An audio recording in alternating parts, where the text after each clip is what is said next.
Bakının Xətai rayonu ərazisində isə üzərində qanunsuz odlu silah gəzdirən şəxs saxlanılıb.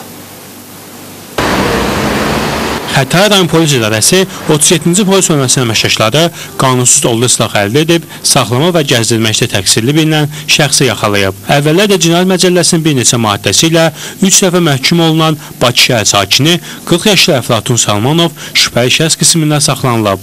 Onun üstünə baxış zamanı bir ədəd Makarov tipli tapanca və içərisində 3 ədəd güllə olan sandıqça aşkarlanaraq maddi sübut kimi götürülüb. Saxlanılan şəxs bildirib ki, həbsdən çıxdıqdan sonra avtomobil təmiri sexində işləyib və təxminən bir ay bundan əvvəl tapanca əldə edib. Əflatun Salmanov silahı tapdığını bildirsə də, polis əməkdaşları ifadənin doğru olub-olmadığını araşdırır. Saxlanılan şəxs onu da etiraf edib ki, tapancanı mütəmadi olaraq üstündə gəzdirilmiş. Gördüm, yerdə salafan var bu fillərin yanında. Ayağımla vurdum, gördüm ağırdı nəsə.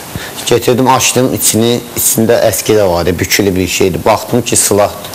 Getirdim, qoydum, belmə gəldim evə. Mən onu belimdə gezdirdim. Həyətdən bayıra çıxanda polis əməkdaşları yaxınlaşdı mənə.